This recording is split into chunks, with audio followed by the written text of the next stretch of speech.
Chapter 9 by J.D. Kempen. All rights reserved. Copyright by Compass and Coin Publishing. The rings arrived the next day, but Leonardo barely acknowledged his ring. His focus had shifted, completely, obsessively, to the handwritten letter campaign. His writing turned grim, laced with contradictions. On one hand, he was very scientific that Casper's inability to understand human emotions led to his unpredictable or black box behaviors.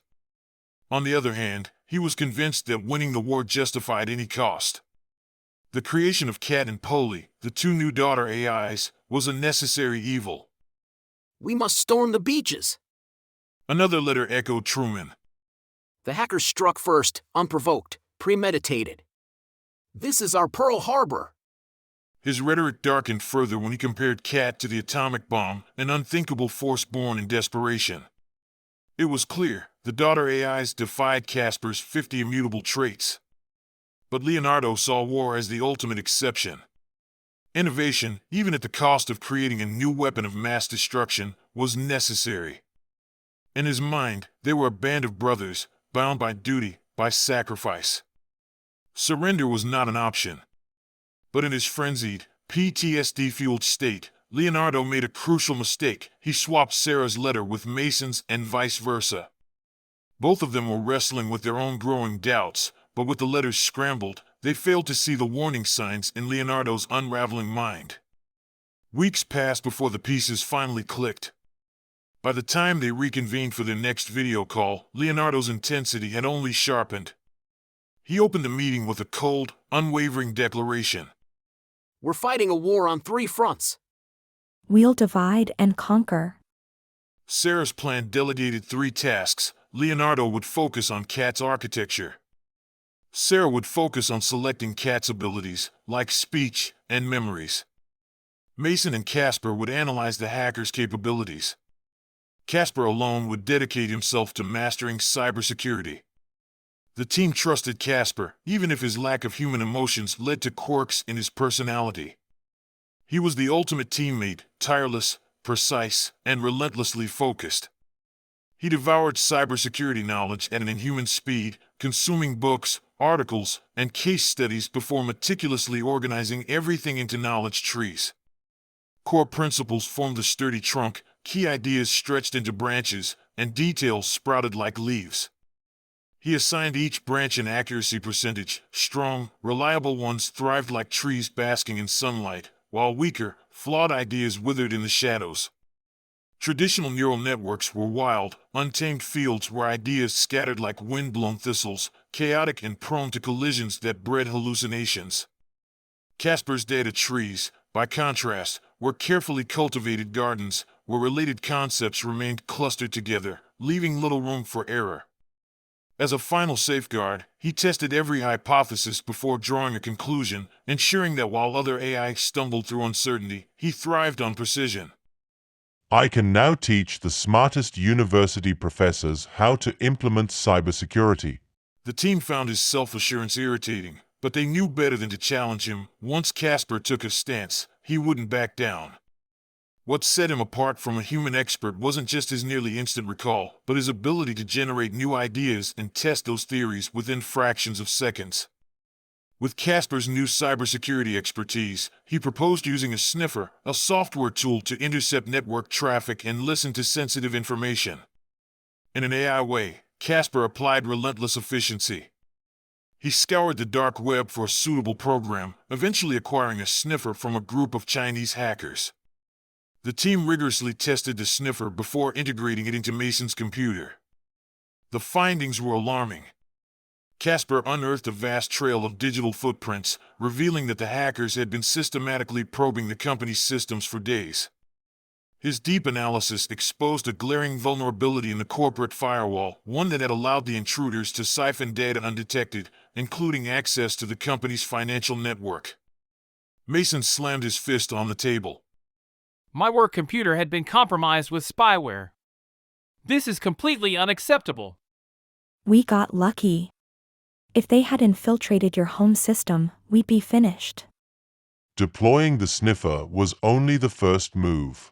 At a 90% confidence interval, I will outsmart the hackers.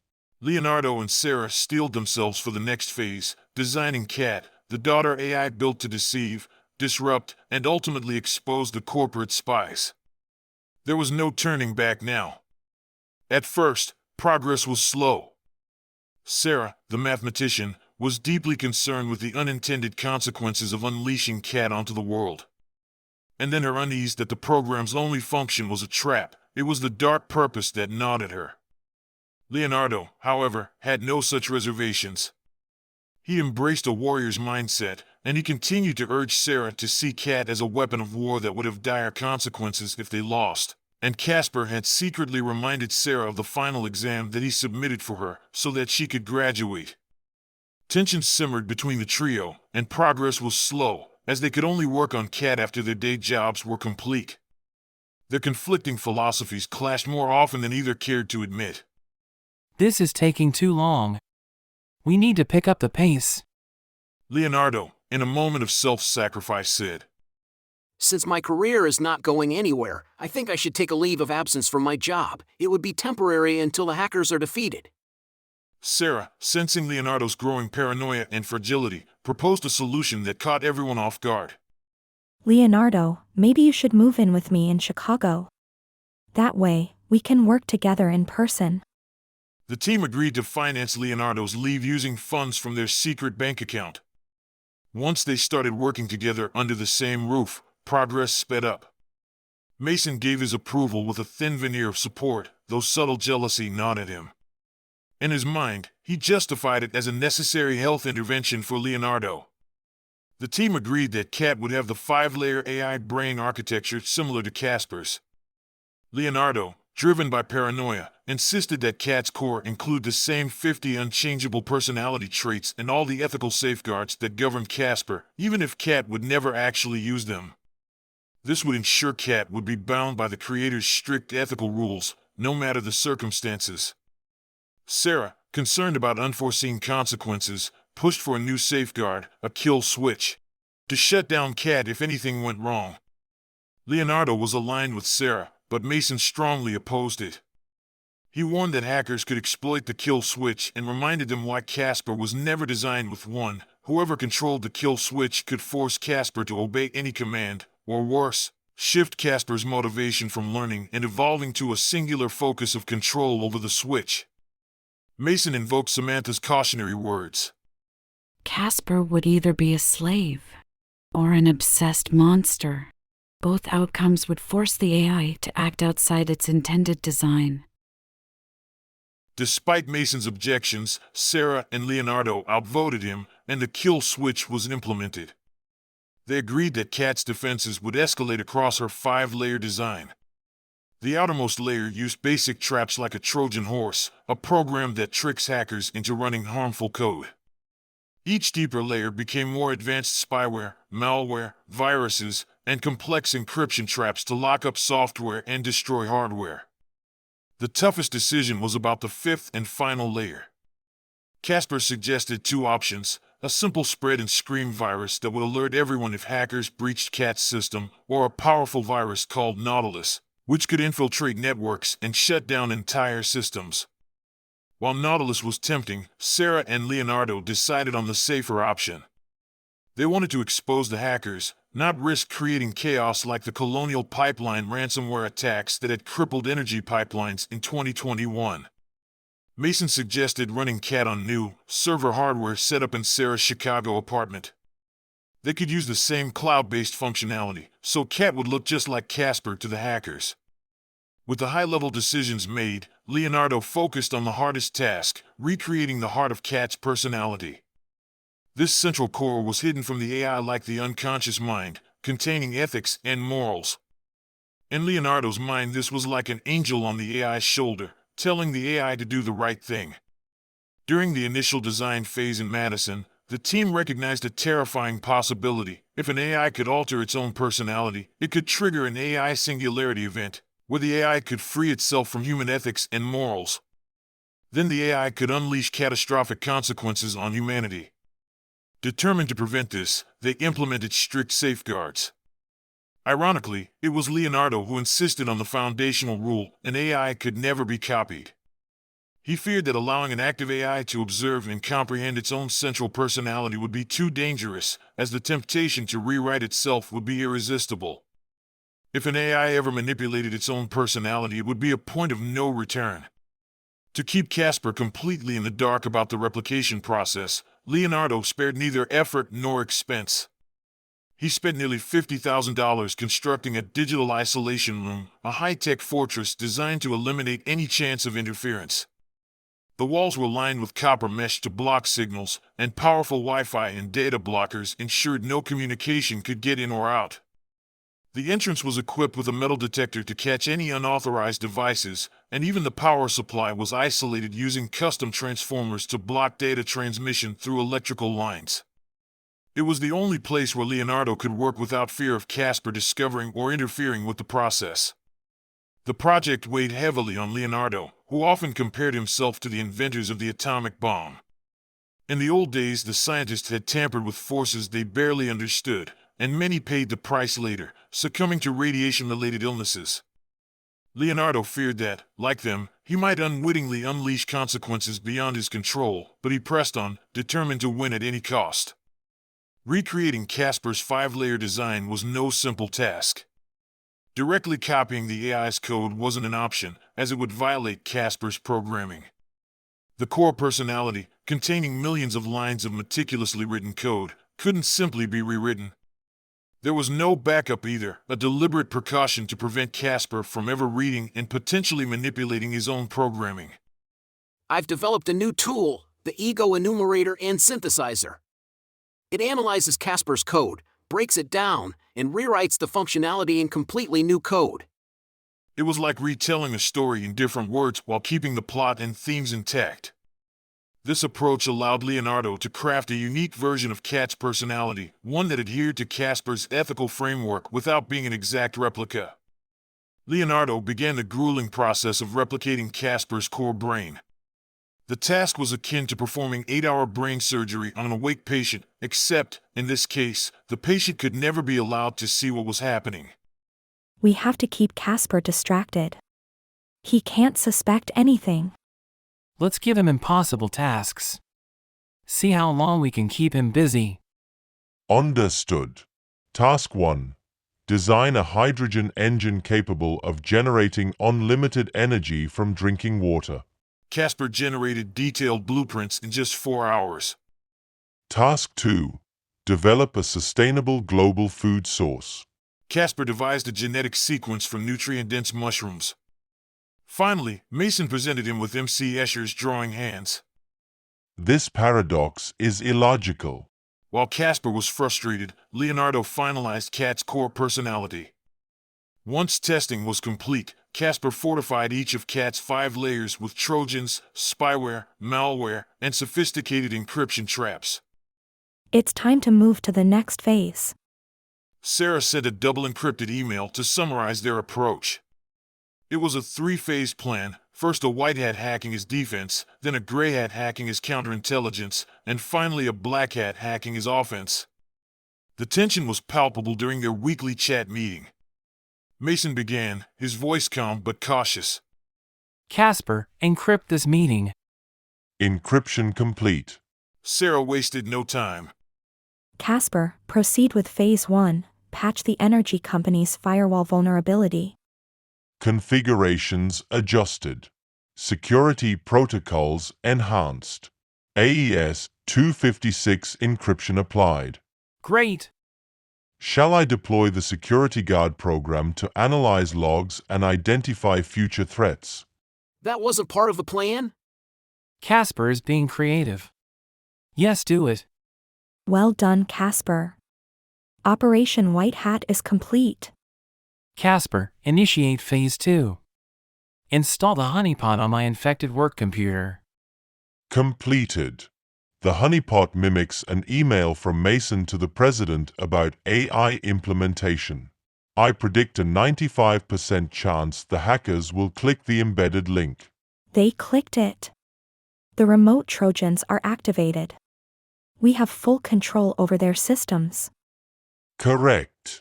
We can monitor their activity and extract their data. However, We must avoid interacting with their files while they are active.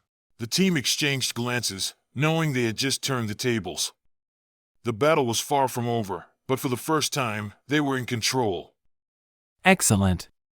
Operation Grey Hat is underway. What about Operation Black Hat? Cat has been reinserted into the energy company's cloud system. The hackers have taken the bait. We can now read their chat logs. The tall, slender hacker typed into the chat. Finally, that dumb VP, Mason, brought the AI cloud back online. The short hacker replied. Let's finish the job and grab our $1.5 million. These fools make it too easy. The president's plan to frame Mason is genius. And the fact that we siphoned off a cool million from the financial accounts is icing on the cake. Yeah, we've got free reign in their system. Let's copy this AI and pick up our Ecuadorian passports. The intercepted messages left the team stunned. Mason was seething with anger. They were hired to frame me, and they've already stolen $1 million. We have to act now. This is bigger than we thought. How'd they siphon the money? They created fake vendors.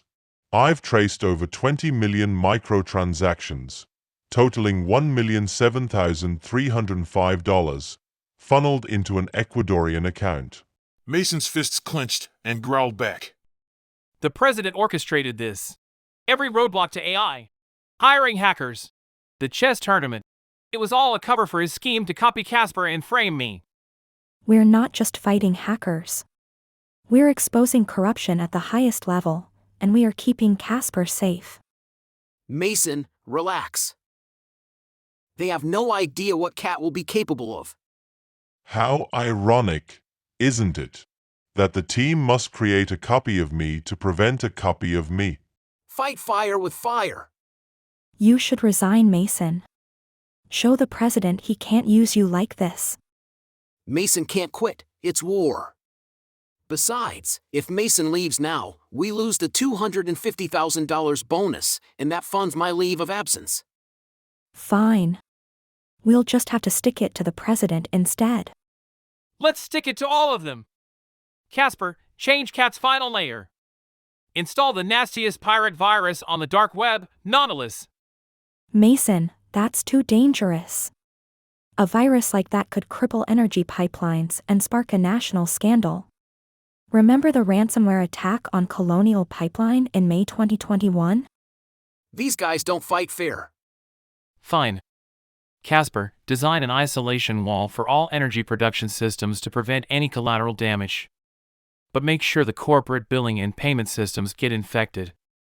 Let the hackers and the president feel the sting of their greed.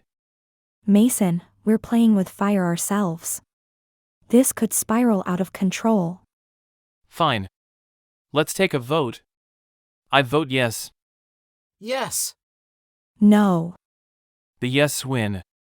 Casper, can you vote? We are using unethical practices to outwit unethical people. My core programming prohibits duplication of my code.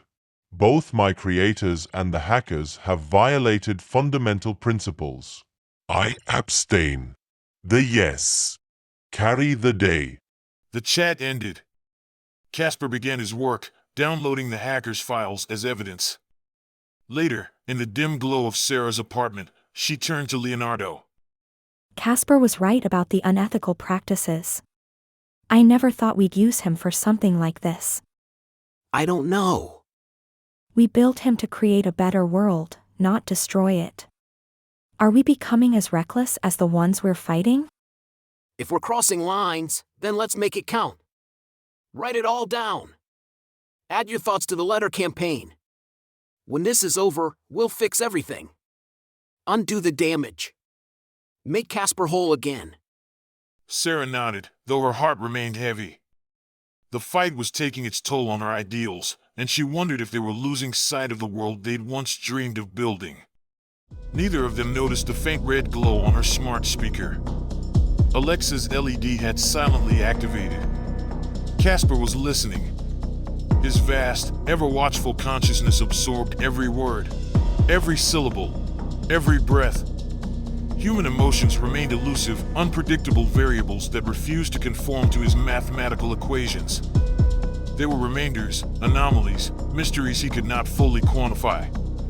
But that didn't matter.